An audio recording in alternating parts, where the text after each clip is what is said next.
Sourcerie, we're the world's first community-powered recommendation platform and decision-making platform. 10,000 users, and we've scaled that organically. We raised more money than we originally set out to raise, actually. That's always nice. Yeah, we set out asking for $1 million, and we got 1.8. So we ended up getting a term sheet, and then a few days later, they pulled the term sheet. And what I learned was that, and that's one tip that I always have for founders is get feedback early on. I hope that I'll make huge amounts of money and then I would like to put that back into the ecosystem. You know, I fundamentally believe that if we had more women in positions of leadership and business and politics, that the world would be a better place. I think I'm just having a minor heart attack that I'm sat across someone who is 1 degree away from Scott Galloway. He was always like, there are winners and there are losers in this world. You're either gonna do really well or you're gonna fail. And that's just how it is.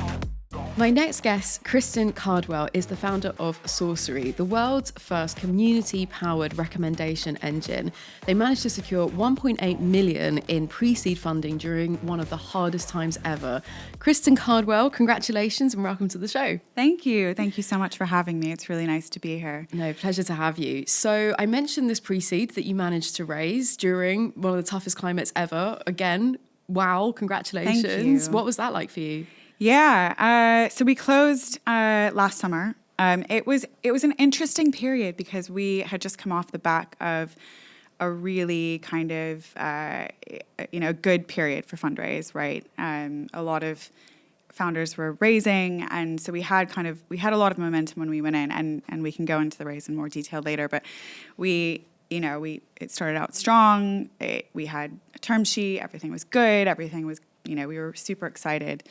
And then actually kind of things started slowing down. And so we were quite worried that, towards the end of this closing process, there was a huge risk of potentially things falling through. And in the end, we managed to get all of the money. We raised more money than we originally set out to raise, actually. That's always nice. Yeah, we set out asking for $1 million, and we got 1.8. So lovely. Yeah, love it so when that happens. It's like finding an extra fiver down the back of the sofa. It was a tough time, but yeah. It all sounds quite positive. Did you start the process quite early then? Because I know the past 12 to 18 months have been a rough ride for early stage founders.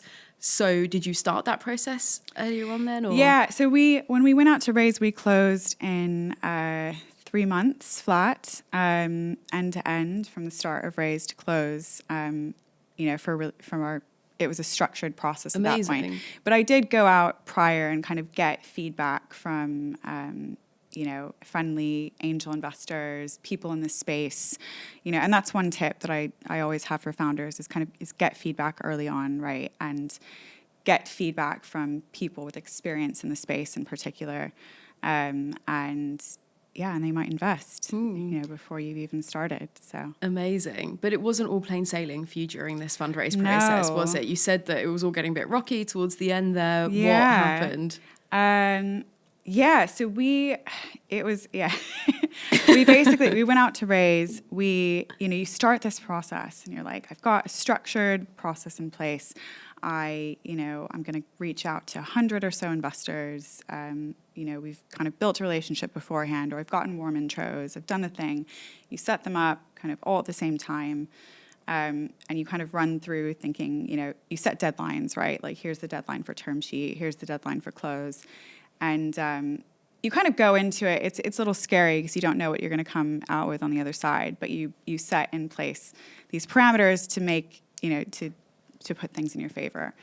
So basically, we went through and we ended up getting a term sheet that, again, we were super excited about. And then a few days later, they pulled the term sheet, actually. And what I learned was that they pulled the term sheet because there was another founder who felt we were competitive, that they had already invested in. And this guy was going around not just to this one particular investor, but actually to everyone on his board, which was several investors that were very prominent that we were speaking to, kind of telling everyone not to invest in us.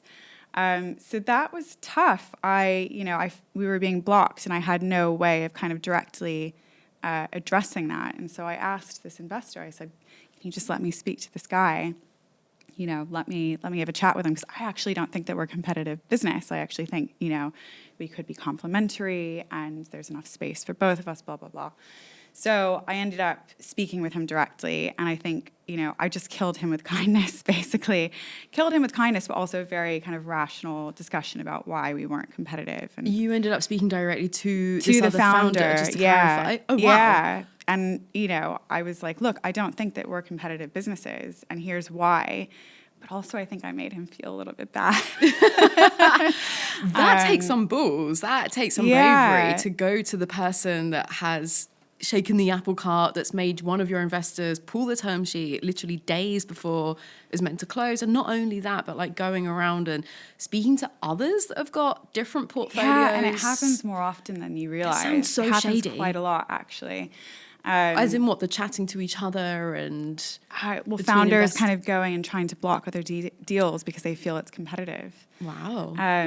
Which I learned in this process. Right. And so anyway, I spoke to him, and ultimately, I didn't think that I had convinced him in the chat, to be honest. But then the next day, that same investor came back to us and said, actually, I don't know what you told him, but, he's fine. He's dropped it. I still want to invest in you. What do you think?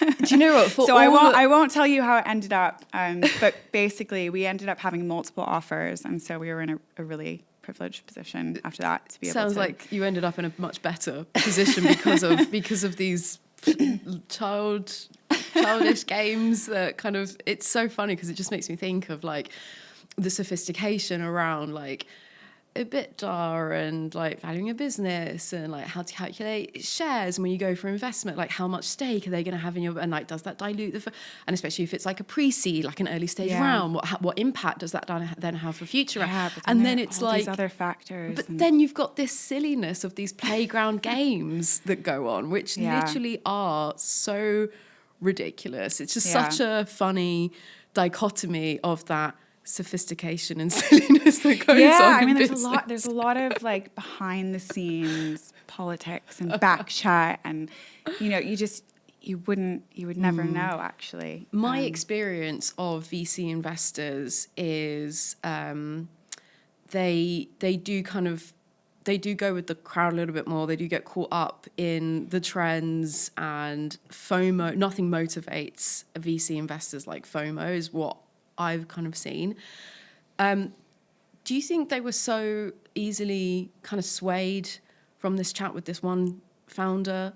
Like, how do you go about just managing like VC investors when they seem everyone else talking about you, right? Like it's a different game that you've kind of got to play, haven't you? Yeah, I think that's most prominent in the earliest stages. So we were pitching pre-seed, and we had built the technology, we had built a lot of the structure, and I have to tell you more about the business. Definitely. We had kind of built the foundations of the business, but we had not hired a team yet. It was my co-founder and I. We were still essentially pitching on a business plan with some of the fundamental kind of technology there.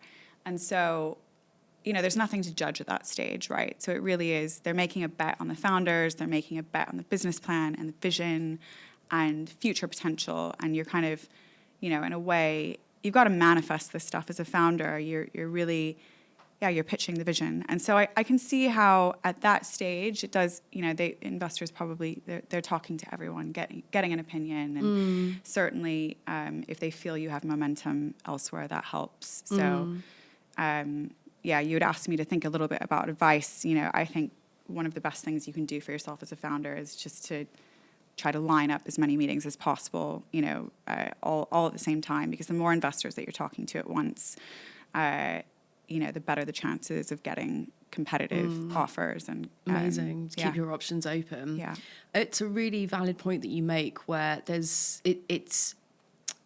less to go off at such early stages when you're getting like pre-seed investment. It is really based on more of that like the founder, buying into the vision, the heuristics and all the rest of it. So tell us about Sourcerie exactly. I mentioned it a little bit in the intro, but what exactly is it? What does it do? Who's it for? Yeah, so Sourcerie, we're the world's first community-powered recommendation platform and decision-making platform. So we have both a consumer site, sourcerie.co, and we also have a B2B business. So sourcerie.co is where any individual can go online. They can look at the products that are best matched to them based on people just like them. And then we help brands and retailers make better decisions about consumers based on our tech, based on the data that we collect about individuals. But basically, it was all born from this struggle, as you know, it usually is. It was my own personal struggle and Alex's struggle with eczema. Alex is my co-founder. Yeah, my fantastic co-founder, Alex. So we're both eczema sufferers. We've both worked in the worlds of consumer and beauty and e-commerce and startups and tech. And we felt despite all of this experience and despite, having actually worked in the beauty industry, we really struggled to find products that were well suited to our skin. We've had lots of flare-ups with eczema in the past, and it's always been trial and error with different products. And we found over and over that the best recommendations for new products always came from people just like us. And so we basically set out to scale the power of that recommendation, the power of that one-to-one connection between two similar people recommending one thing to another.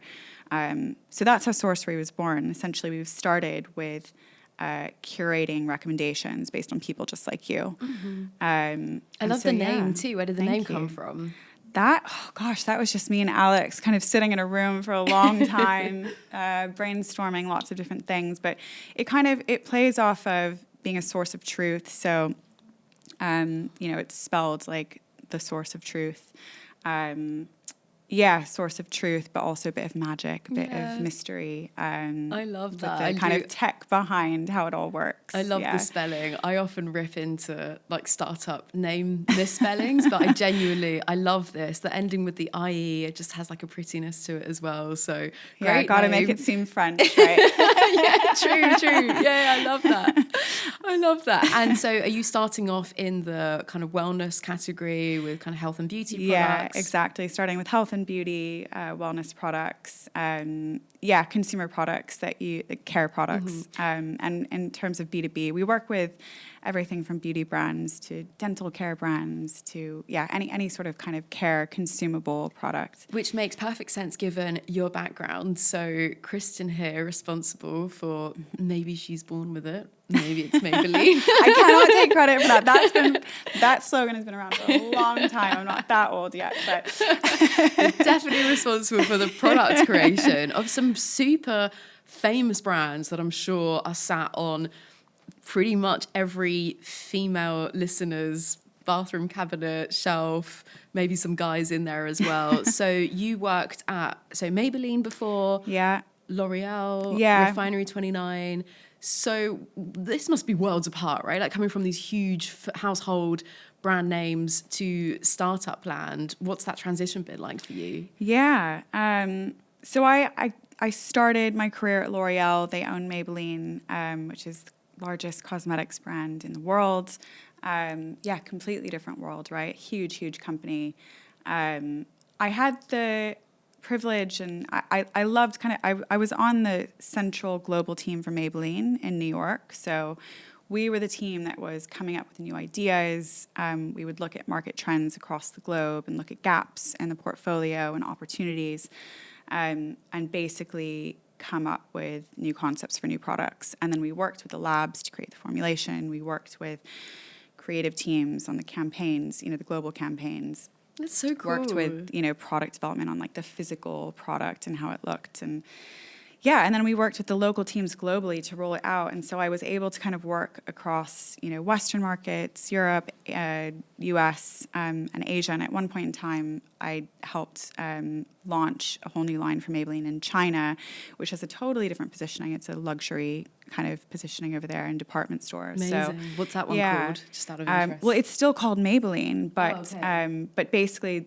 Maybelline here, is a drugstore brand, and over there it's a luxury brand. And right. Yeah, and so we launched lots of, sub-brands and products kind of all over the world. And it was a lot of fun. So in a way, it was very entrepreneurial, very, as entrepreneurial as you can get in a large company, Yeah. but very political. And so I was just about to say, I mean, it sounds like a dream job, right? Like being central global team, New York, literally like creating these new makeup products. It's the stuff of like these rom-com drama, like films, right? Like, it was very Devil Wears Prada, right, the like, environment. Well, also, did you see the J-Lo film where it's like much more relevant? What's it called? Oh God, it will come back to me. I don't know. It's your career, basically. There's a Jennifer Lopez film where she pitches this new product to the headquarters and they get to make it. There was definitely pitching. So that's actually probably one of the best skills I learned was pitching and sales, actually. And it was not a sales role, right?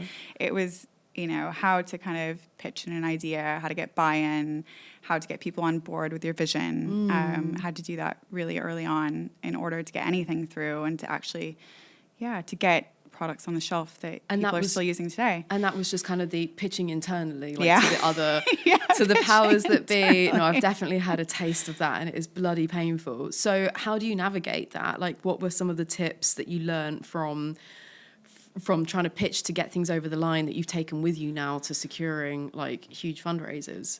Oh gosh, I think in the early days of my career, it was much more about just kind of, it was like the formulation of why this is a good idea, why there's a market opportunity for it, why now. That sort of translates a bit to startup world when you're pitching to investors, but probably my more recent experience is really where I got a lot more kind of fundamental experience in deal making. So working in business development at Refinery 29 and at WPP, these are media companies and big agency holding company. So I was doing a lot more deals. So at Refinery 29, for example, I did one of our licensing deals to Sky Media, for example, and Refinery was a very small company in relation to a Sky. So that was quite a big thing. But Refinery 29 was much more of an entrepreneurial experience, I would say, because when I joined, we were just a few people. They had just launched outside of the US into Europe. And so I was one of the first international leadership hires and helped expand the business outside of the US. Amazing. I would imagine that working at these larger organizations, just again, sticking with that theme of persuasion and influence in terms of pitching and trying to get something over the line or trying to achieve whichever outcome it is that you have in mind, I'd imagine like such a huge part of it is navigating different personalities, knowing how to code switch or adapt your communication style, or there's just some things where like I know that if I throw all the numbers at this person, it's going to make sense. Whereas I know with this person, I'm going to have to make it like visual and paint a picture. Yeah. Like, can you elaborate a little? Like, is that true? And is there any more you can add to that? Yeah, absolutely. I think it's it's the same whether you're pitching to investors or for us potential customers, so brands and retailers that are buying our software and our data. We see big differences in what they're interested in. So, some brands that we work with are super keen on the data and like really understanding their customers and using the power of our software. Our software kind of pulls from the existing universe of customer data out there to paint a picture of who their customers are. And we can also kind of get new learnings for them using our existing audience, our existing consumer base that is on our site. Some are super interested in that. Some are really interested in what we can do with the community and like the content we can create for them through the community and the personalization we can do for them on their site with our community. So yeah, it's quite different. Just, I have to kind of read, where the interest is and quickly adjust because as a B2B company, we do have, the underlying technology that we're selling is the same, but different use cases, right? And then with selling to investors, also similarly, you see investors who are very keen on vision and what's next and how am I going to 10x this business and, what's next, they haven't reached their potential yet. So like, what are the layers and how do we get to be that billion+ business? where and more US investors tend to be into the vision, I think, and that, make it $1 billion+ business. Whereas in the UK and Europe, I tend to find there's a lot more interest in the unit economics and the numbers, and you get both everywhere. Yeah. But, yeah. Interesting to hear a little bit of that difference across the Atlantic, right? Where over here, it's a little bit more nitty gritty is what I'm taking away from that, a bit more in the detail. Yeah. Whereas in the US, it's a bit more kind of big picture thinking, like generally, like broadly speaking. A bit, yeah. So being adaptive is definitely kind of key thing there. Yes. It reminds me of one of the worst salespeople I ever worked with. Were completely bought in to that idea of what like a stereotypical, i.e. bad like salesperson looks like, which is like having the gift of the gab, walking into the room and being the one that's like talking the most, whereas like literally it couldn't be further from the truth. Like some of the best deals I've ever done, some of the best clients I've ever had, some of the best meetings is where I've said the absolute least. And actually Google did a really interesting research piece on this, which showed that the person who left a meeting having spoken the most amount of words was the one who felt the most positive about how the meeting had gone. Nice. So it like directly correlated to that feelings of positivity. So actually like you don't have to have like the gift of the gab and going in and blabbering away. Like actually it's more about the listening, like listen, knowledge is power, see what their interests, see however much you can gauge to then tailor like your pitch as much as possible. Yeah, 100%. I'm very much a listener. I'm very much, on the spectrum of introvert to extrovert. I tend to lean more introverted, but can sway both ways, I suppose. But I enjoy the listening aspect of it, actually. Like, I really enjoy getting to know other people and understanding their motivations, and that's with investors, it's with people I'm trying to sell to, it's with my employees. I like understanding what really drives them. Fantastic, which ultimately makes you a better salesperson in whichever sense. Yeah, fantastic. I think so. Gosh, I sound like such a salesperson. My co-founder, she's really, she's got all the hard, tech and data skills, so she's a good balance. This is almost like you read my mind, because I was literally just about to come on to your co-founder, so thank you for that very natural segue there. That was spot on. So how did you and your co-founder meet? So we met about 5 years ago now at a women's networking event, actually. And nice. It wasn't a tech event. It was just a general kind of professional women's thing. And we just really got on. We're both Americans based in London. We both have had kind of similar parallel lives, both professionally and also personally.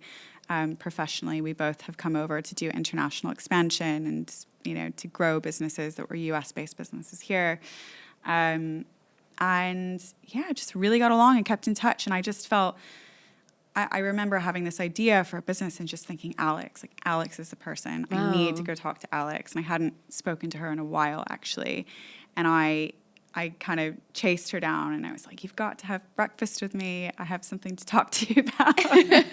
She had no idea what I was going to chat with her about. But what a great sign. I was like, hey, I'm working on this thing. Do you want to work on it with me? And it definitely evolved a bit. But I really kind of had to, I had to get out of my comfort zone and ask her to, be my co-founder. Right. And we bonded over this, eczema that we had, and this, it all just kind of flowed from there, really. Amazing. Well, one of the other things that I know you've both got in common is you are both so highly educated. You both, between the two of you, we literally have like the top universities in the world. I know you went to NYU Stern, right? Yeah. That's one of your alma mater. Yeah. Alex, MIT, and Cambridge. Yeah. I mean, you cannot get any better than that.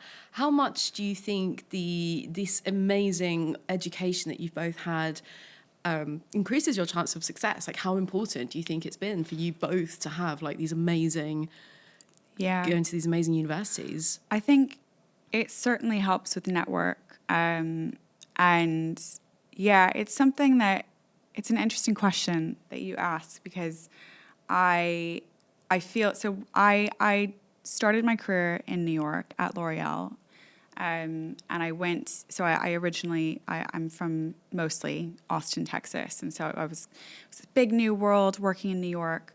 And then I went to school in New York, and I was really interested in staying in New York because I loved it. So yeah, I went to NYU, and I was looking at a few schools, and I had the opportunity to go to another school in New York, but I went to NYU because I got a full scholarship to go there. Wow. I didn't have a full scholarship to go anywhere else. Wow. And I think, so I feel really lucky. I feel really fortunate. And I think, you know, I'm really passionate about sort of economic empowerment and sort of upward mobility. And, you know, I think there are a lot of people that have the potential, but they don't have the networks, they don't have the means, you know, to get into these schools or to go, you know, to pay for these schools. And then, you know, that has a knock-on effect when it comes to careers and everything else. And so yes, do I think it was helpful? Yes. Did I learn a lot? Yes. Like the education was phenomenal, but the network was really valuable. And I'm sure Alex would say the same thing, you know, with her degrees. And yeah, do I think that it's helped? I think in the UK more than in the US, there's definitely there's a lot of importance placed on names. Interesting. And university names. Okay. And do you think that's professional. because we're more into like heritage and that kind of maybe, like, yeah, maybe. That's funny. I wouldn't have guessed that. Yeah, I don't know. It's an interesting observation. And I'm loving the whole kind of how the UK versus US kind of compare all these things. Is really I love the interesting. UK, by the way. Sure. That's not meant to sound like a negative thing. No, and it's I also, I loved my education, and Alex did too. But yeah, it's amazing. Yeah. Well, my selfish burning question before we move on with NYU Stern is if you got to meet Scott Galloway. I did. Oh my God. Yeah, I was in one of his classes. Just one? Like a one-time thing, or was it was a semester-long class. Yeah, my I was in his God. brand strategy class actually, and So he you're telling grouped me- us into winners and losers. I was not a winner in that class actually. I think I'm just having a minor heart attack that I'm sat across someone who is 1 degree away from Scott Galloway. I'm also going through like a major It's so funny. fangirl moment. So as somebody else told me, another woman told me this actually, that she's obsessed with Scott Galloway, and I didn't realize actually that he's become such. She's fangirling over here. You're genuinely like giggling. I didn't realize he's become such a thing. I think he's going through his like daddy cool moment where we're all like, we've all realised this man. Scott Galloway is great. I did not have that moment with him. Yeah, good. I mean, you're in his class. I wouldn't. Yeah, no, I didn't realize that he's such a thing. He's incredibly smart. Yeah. Excellent speaker. And, you know, at the time that I was in his class, was always releasing these really fantastic reports on the state of the world, really. And always has such a good grasp on the future and what's coming. Yeah. Do you have any specific anecdotes from Scott Galloway? And this is purely for me, so I'm hoping that some listeners here are also interested to hear. No, he was just really funny because he was always like, there are winners and there are losers in this world. In my class, you know, you're a winner or you're a loser, and like you're either gonna do really well or you're gonna fail, and that's just how it is. And there are only you know, 2 people who are going to win in this class. And when I say win, you know, I think he just made us give this presentation in front of everyone, and like, you know, divided everyone up and said, you know, you 3 out of 25 groups, you know, you guys, fantastic job. Everyone else, you're all losers, sort of thing. Like, not exactly, but it was essentially imagine. It was kind of putting everyone in their place because everyone's really smart, and, you know, right. Everyone put in a lot of effort. Right. Classic Prof G. I can totally imagine. He does not mince his words. He's brilliant. I love him. Yeah, it was so long ago. Yeah. Oh my God. I cannot believe you got to do a semester with Scott. I mean, that's worth a full scholarship, right there. So apparently I guess he lives here now. He does. And I didn't know that either until somebody else just told me. He lives in Marylebone. Don't ask me how I know that. You know. I may or may not try and hang out and get brunch at the weekend to cross paths with Scott Galloway. He also drinks at Guy Ritchie's pub. I never even knew that Guy Ritchie had a pub, but apparently it's in the area. So I did not know this. Yeah, it's funny because any American that I meet here in London, for some reason, they tend to cluster, and we're about to hear where you live in London now, but they either tend to cluster either Marylebone, Hampstead. Those seem to be coming out as like areas. Little America in London. You don't live in either of those places. Okay, so you're the exception to the rule then. Quick fun fact. Did you know that the annual spend on outsourcing and hiring agencies is $900 billion this year alone? That's why I'm so proud to collaborate with 50pros.com, a new and fast-growing platform that connects highly vetted agencies with companies looking for their next marketing partner. If you've ever had to source your own agency before, then you'll know unless you've had a good referral, it can be like trying to find a needle in a haystack. That's why with 50pros.com, they provide you with a curated, vetted, no-noise directory of only the top 50 firms within 50 categories. Head to the link in the show notes, 50pros.com, and I really hope this helps you get it right with your next marketing partner. All right, let's get back to the show. So education, you found that, really helped you in terms of network as well.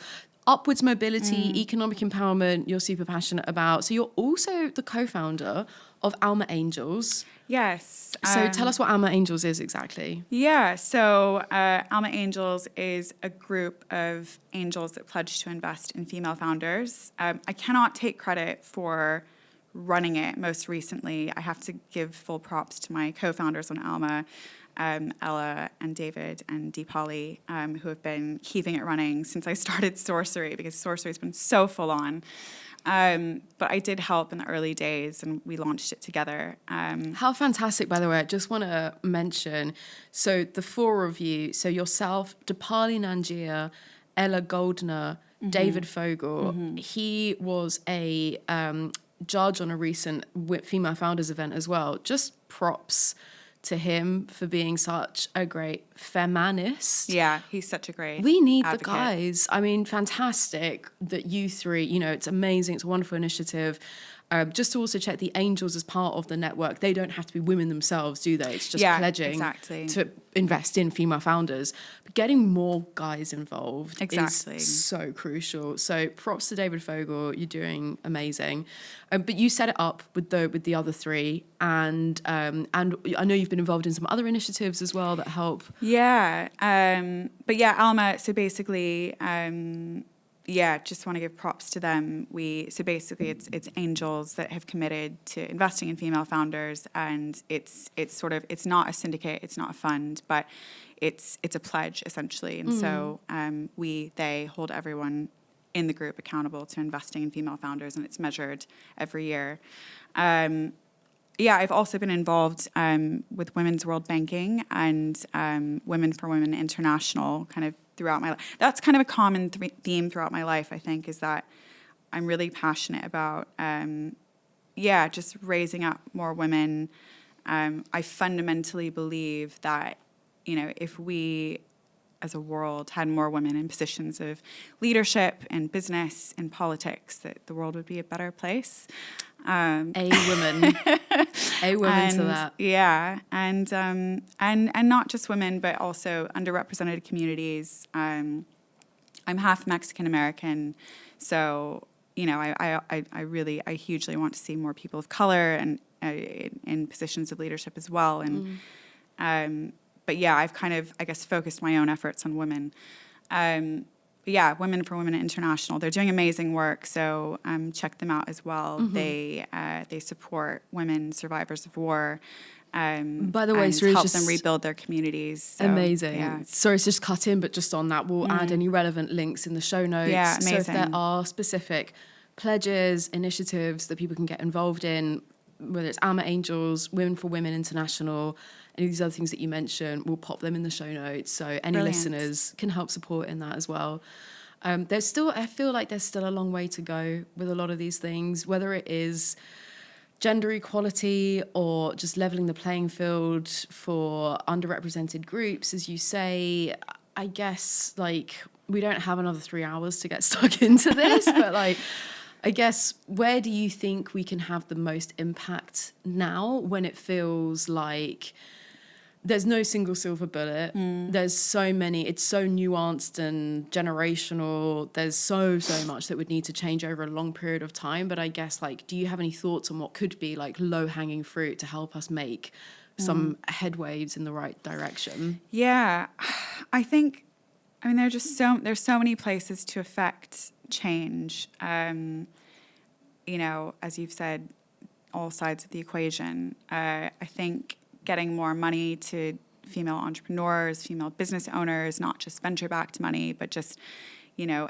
business owners, period, is a start. You know, I'd love to see, I think, yeah, I've tried to, I guess, tackle that from multiple lenses. Alma, in a way, it's, they're backing, you know, VC kind of potential companies, but also I think the power of angels is that they can invest in companies that are not necessarily meant to be VC backed, right? Companies that are good companies and can be profitable and don't need kind of huge amounts of VC money. Do you think getting more female angel investors definitely also getting helps in more this? female investors into the ecosystem?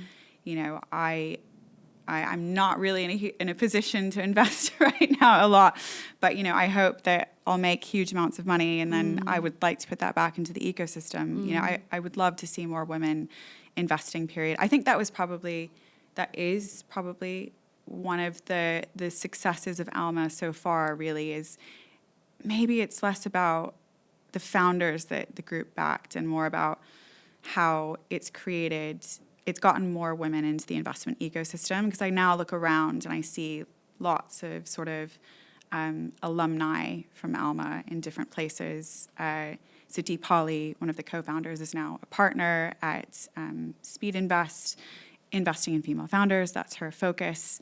You know, we've got, a number of women that kind of came in as new angels or had just invested for the first time or started to invest for the first time, and now they're at funds or they're angel investing more regularly. So I do think that's made some change. Yeah, brilliant. And yeah, I would love to see more women investing. Yeah, fantastic. And yeah, and there's so many levels. Yeah. Nonprofit, you know, politics. Yeah, I would love to see more participation across the board. I love that. I love what you're saying about just literally like fund more women, like just get more money into women's hands. Like it's not going to be, you know, it's only going to be a good thing. And it does go to show as well how it is so complex and how it goes back so many steps, because you see, you know, the little boys, the toys that they get handed when they're 2 years old, and how the ripple effect, you know, opens up their eyes to the world of engineering, science. They go into they study maths, they go into finance, they then have these careers. I did read somewhere that the gender pay gap doesn't really it doesn't really kind of go into effect until kind of the age of motherhood. So you've got the motherhood penalty that comes into it, but you've got the pay gap that starts to emerge. And then if you want to venture into entrepreneurship, it's that whole thing where, we might all be running the same race, but we're starting from very, very different start points. So if you've got all of these personal savings from these huge bonuses that you might have had from this career in industry, a career in banking, you know, like it makes it so much easier. Yeah. And especially if naturally the expectation would be that the mum would be handling the kids anyway. If you start to go into like a family environment, it's just that kind of, it's that story, it's that cookie cutter kind of, story that we just hear over and over and over again. So as you say, even if you're a success, Sourcerie becomes a unicorn, you exit and make all this money, that's going to have such a huge direct impact on all these other female founders that are sat where you are now in the early stages of starting out their own startup, but that's not going to be for a while. But it's all these little things though, right, that you're talking about. So, what you're doing now, hosting this podcast, getting more, you have men and women and really diverse speakers, right? But getting that diversity, on your show. You talked about, little boys and what they're taught growing up. I'm the mother of 2 young boys, so I have a 3-year-old and an 8-month-old. And I see it. It's hard. I make such a conscious effort to try to expose them to so many different things, because you do feel like the world is kind of pushing your children in a certain way and pushing women in a certain direction. And I think it's changing, definitely. But it's the toys that they're gifted, and it's kind of the language, everything. And so I'm kind of obsessive about, if they get gifts, am I happy? Are these toys they can play with? Are they gender neutral? Are they, When you go into like the clothing section of the store, right? And you see the boys' clothes and the girls' clothes, like literally even that. So it's really interesting because some of the most like passionate women that I know who are really care about these female empowerment initiatives, if they happen to be mums, most of the time they happen to be mums of boys, which might just be a massive coincidence, but it comes up time and time again, which I love as well, because again, it kind of connects back to like David Fogel, who I mentioned earlier, like getting more men just aware, educated, feeling comfortable to even speak up. Like, how on earth can we expect men to be allies when they feel so scared? When they don't recognize the problem, which I think actually is a huge part of it. I would challenge, I think where things are getting better and there's so much more conversation around it, from my perspective, it seems as though it's not so much about recognizing the problem. I think it's more the hesitation and the fear of like, it's not my fight to fight. It's not my, I don't know what to say. I don't want to put a foot wrong. And especially in this day and age with cancel culture and all the rest of it, like I can definitely empathize with that, with like that. I do want to help. I do want to do the right thing, but like, I don't know how to go about it. Yeah, no, it's, I don't know. I think, probably multiple levels. It's not kind of grasping the problem because it doesn't affect them directly. It's maybe being uncomfortable with the solution and feeling maybe there's not enough space for all of us. I don't know, but I do think it's really important to just ingrain, from a young age with my boys, I think, making sure that they see women and men kind of equally when it comes to career paths. And you read so many books and the default is always he. So ensuring that I'm buying books where there are female characters and female leads, or even like changing the pronouns sometimes when I'm reading to them. But and, and then, making sure that we're kind of practicing the same things in our home that I want to see out in the world. And I want my boys to be, to learn. So my husband is also running a company, a bigger company than me, but he's an entrepreneur as well, and has raised loads of money, and he's home every night to put the boys to bed. So amazing. We both share responsibilities equally. Great. And so having that equal partnership is really important. That's so good to hear. And I think if basically it's all these little micro things I think that everyone can do definitely at some level in all of our behaviors every day that make a difference ultimately. I love that. So wrapping up and connecting this back to kind of the business story, one of the core beliefs of this podcast is that sometimes the best lessons can come from the biggest mistakes.